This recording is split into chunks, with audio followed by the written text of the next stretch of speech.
Assalamualaikum warahmatullahi wabarakatuh. Perkenalkan, nama saya Happy Mayasari dengan NIM 203210099 dari kelas PGMIC. Di sini saya akan menjawab soal studi hadis. Yang pertama, baca dan terjemahkan hadis di bawah ini dengan baik dan benar. A'udzubillahi minasyaitonirrajim. Bismillahirrahmanirrahim.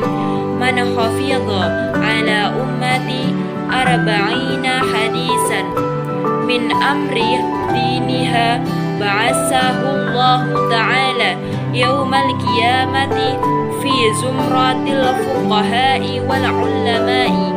Terjemahannya, barang siapa yang menghafal atau mengumpulkan bagi umatku 40 hadis yang berkaitan dengan perkara agama mereka, maka Allah Subhanahu wa ta'ala akan membangkitkannya pada hari kiamat bersama dalam barisan para fuqaha atau ahli fikih dan ulama.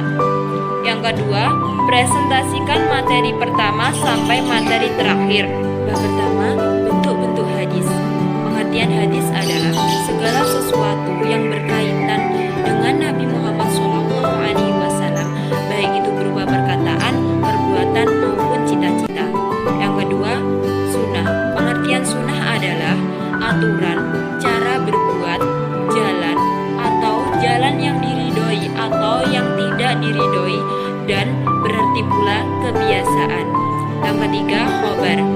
Pengertian khobar adalah suatu percakapan atau berita yang disampaikan dari seseorang kepada seseorang. Yang keempat, atsar. Atsar adalah bekas sesuatu atau sisa sesuatu dan berarti nukilan. Bedaan ada 3. 1. Hadis dan sunnah.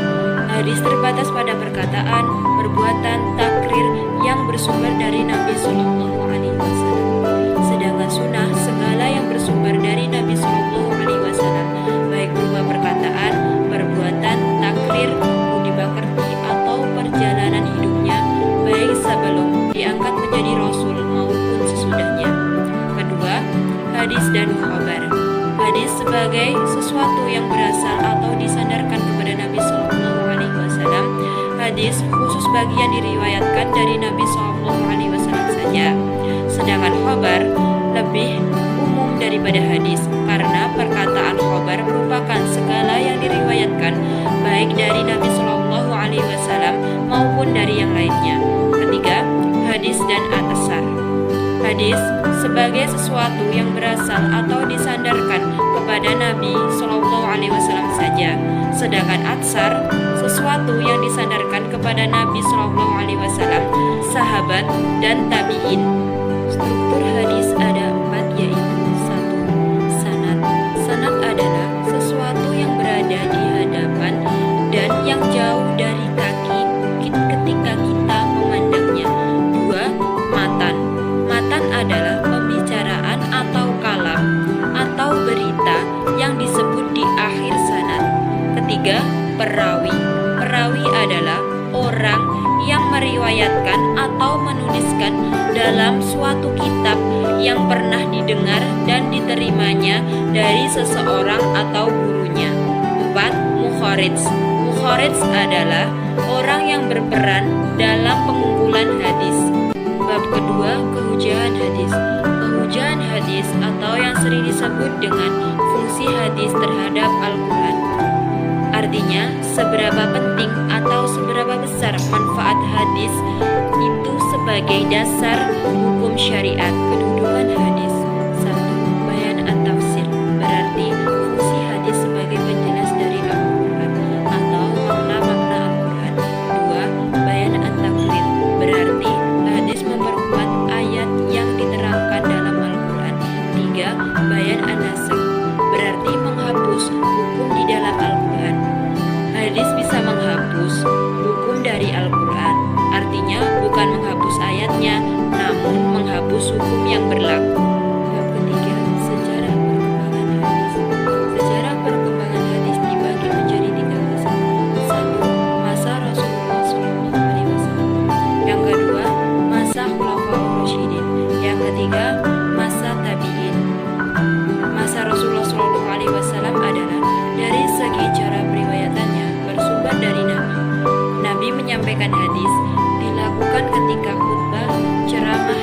menyampaikan kepada seseorang tertentu dari sahabat lain ke sahabat lainnya. Yang kedua, masa Khulafaur Rasyidin. Ada 4 khalifah. Yang pertama, Khalifah Abu Bakar. Pada masa Khalifah Abu Bakar, tidak boleh menyebarluaskan hadis, hanya memfokuskan pada Al-Quran. Yang kedua, Khalifah Umar bin Khattab. Ingin membukukan namun batal karena tidak sesuai dengan jawaban sholat istikharahnya. Yang ketiga, Khalifah Utsman bin Affan. Sudah mulai berkembang dalam penyebaran hadis atau harus ada saksi dan bersumpah. Yang keempat, pada masa Khalifah Ali bin Abi Thalib terjadi perang saudara, yaitu perebutan kekuasaan karena terjadinya pemalsuan hadis. Masa selanjutnya, masa tabi'in. Masa tabi'in adalah mereka yang bertemu dengan sahabat Nabi dalam keadaan beriman dan meninggal dalam keadaan beriman. Bab 4. Kodifikasi hadis. Kodifikasi hadis adalah pengumpulan dan penulisan hadis-hadis atas perintah khalifah atau penguasa daerah untuk disebarkan ke masyarakat luas, atau dapat diartikan juga menghimpun catatan-catatan hadis Nabi ke dalam mushaf. Tujuan pengkodifikasi hadis yaitu tidak lepas dari kekhawatiran Khalifah Umar bin Abdul Aziz terhadap tercampurnya hadis dan hilangnya hadis. Tujuan lain yang melatar belakangi pengkodifikasi hadis yaitu: 1. Tidak adanya larangan pembukuan. 2. Khawatir akan hilangnya hadis. Ketiga, munculnya pemalsuan hadis. Tokoh yang mengkodifikasi hadis yaitu: 1. Muhammad bin Syihab Az-Zuhri. 2. Ar-Rabi bin Subaih. 3. Sa'id bin Abi Arubah. Bab 5. Ilmu mustalahul hadis. Ilmu mustalahul hadis menurut bahasa berarti sesuatu yang telah disetujui. Menurut istilah muhadditsin adalah lafaz-lafaz yang diistilahkan untuk suatu makna oleh ulama hadis dan dipergunakan di dalam pembahasan mereka. Ilmu mustalahul hadis ada 2, yaitu ilmu hadis riwayah dan ilmu hadis diroyah. Ilmu hadis riwayah artinya periwayatan atau cerita, maka ilmu hadis riwayah artinya ilmu berupa periwayatan. Secara terminologis, ilmu hadis riwayah ialah ilmu yang mencakup perkataan dan perbuatan Nabi, periwayatannya, pemeliharaannya, dan penulisan atau pembukuan lafaz-lafaznya. Yang kedua, ilmu hadis diroyah adalah ilmu yang darinya dapat diketahui hakikat riwayat, syarat hukum-hukumnya, keadaan para periwayat, syarat-syarat mereka, kelompok-kelompok riwayat, dan hal-hal lain yang berkaitan dengannya. Selanjutnya, cabang-cabang ilmu hadis ada 6, yaitu: 1. Ilmu rijaul hadis. 2. Ilmu jar wa ta'dil. 3. Ilmu ilail hadis. 4. Ilmu nasikh wal mansukh. 5. Ilmu asbab urut al hadis. 6. Ilmu talfiqil hadis. Bab 6. Pembagian hadis dari segi kualitas. 1. Hadis sahih. Hadis sahih merupakan hadis yang disandarkan kepada Nabi Muhammad SAW yang sanadnya bersambung, diriwayatkan oleh perawi yang adil dan dabit hingga sampai akhir sanad, tidak ada kejanggalan dan tidak berikat. Kedua, hadis hasan. Hadis hasan merupakan hadis yang dituliskan oleh orang adil tapi kurang kuat ingatannya, yang mustahil sanadnya, tidak cacat dan tidak ganjil. Ketiga, hadis doif. Hadis doif adalah hadis yang di dalamnya tidak terdapat syarat-syarat hadis sahih dan hadis hasan, ataupun dapat juga diartikan hadis yang kehilangan satu syarat atau lebih dari syarat-syarat hadis sahih atau hadis hasan. Bab 7. Pembagian hadis berdasarkan kuantitas sanad. Pembagian hadis berdasarkan kuantitas sanad adalah secara garis besar dibagi menjadi dua macam, yaitu hadis mutawatir dan hadis ahad. Hadis mutawatir adalah hadis yang diriwayatkan oleh sejumlah orang pada setiap tingkat sanadnya, yang menurut tradisi mustahil mereka bersepakat untuk berdusta dan karena itu diyakini kebenarannya. Pembagian hadis mutawatir ada tiga. 1. Hadis mutawatir lafzi. 2. Hadis mutawatir maknawi. 3. Hadis mutawatir amali. 1. Hadis mutawatir lafzi adalah hadis mutawatir yang lafaz dan maknanya sesuai antara riwayat satu dengan lainnya. 2. Hadis mutawatir maknawi adalah hadis yang lafaz dan maknanya berlainan antara satu riwayat dengan riwayat yang lain, tetapi terdapat persesuaian makna yang secara umum. 3. Hadis mutawatir akmali. Hadis mutawatir akmali adalah sesuatu yang mudah dapat diketahui bahwa hal itu berasal dari agama dan telah mutawatir di antara kaum muslimin, bahwa Nabi melakukannya atau memerintahkan untuk melakukannya atau serupa dengan itu. Hadis yang kedua, hadis ahad.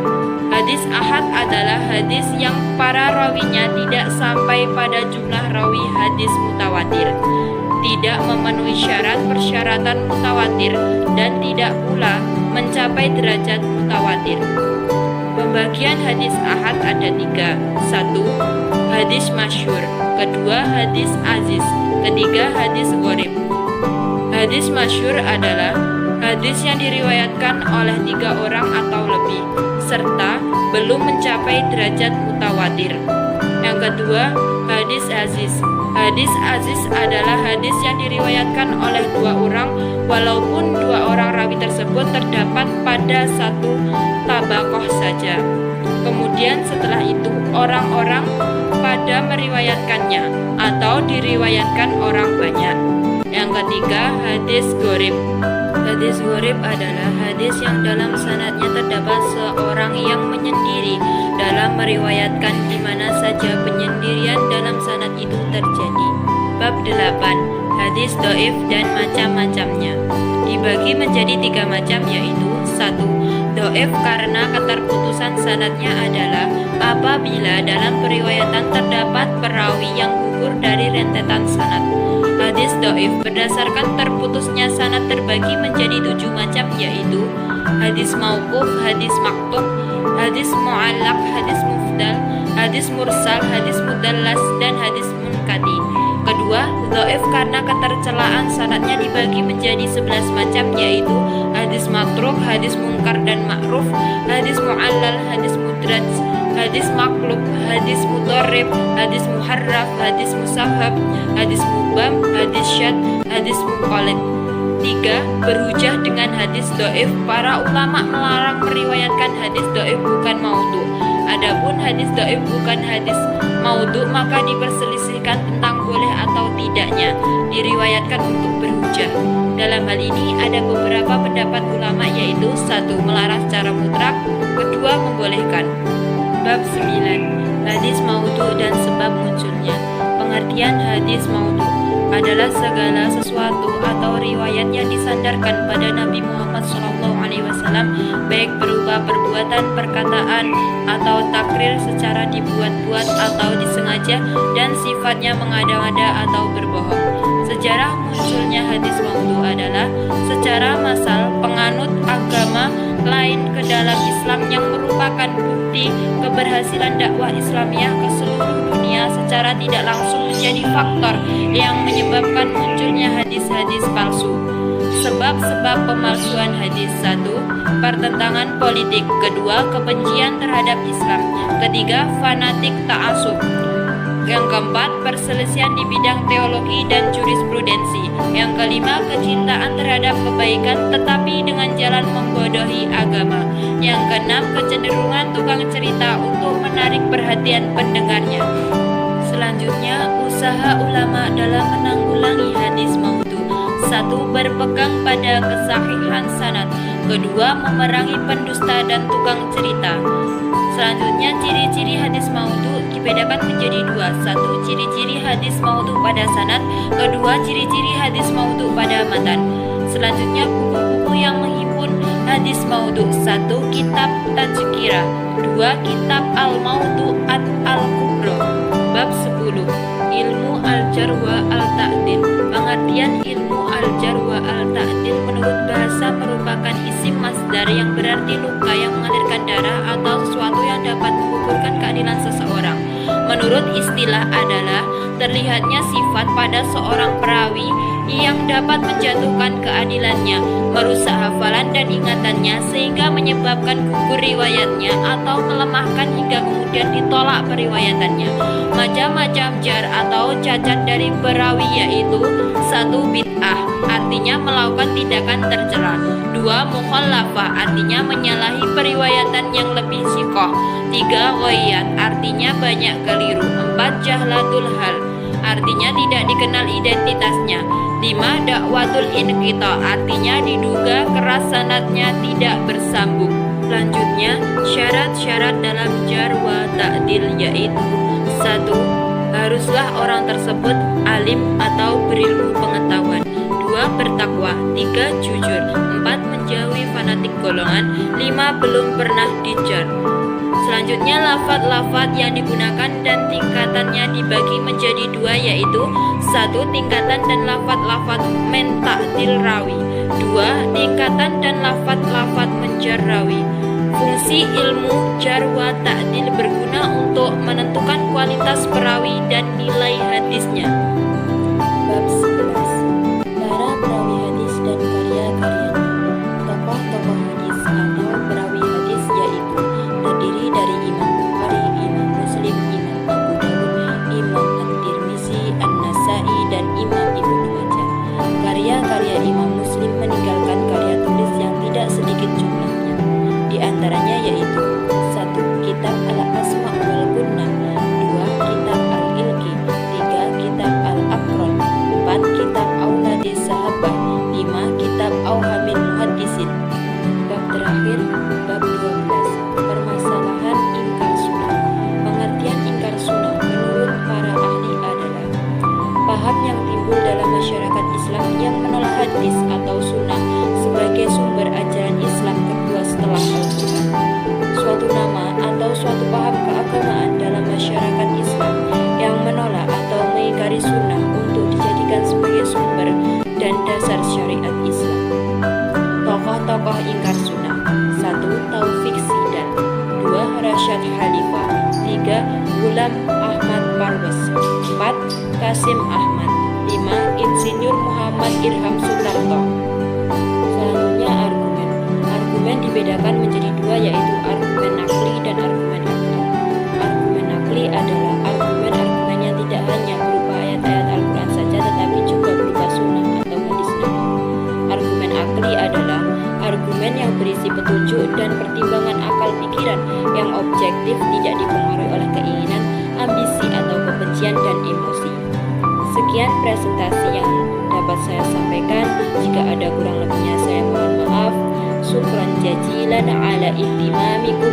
Wassalamualaikum warahmatullahi wabarakatuh.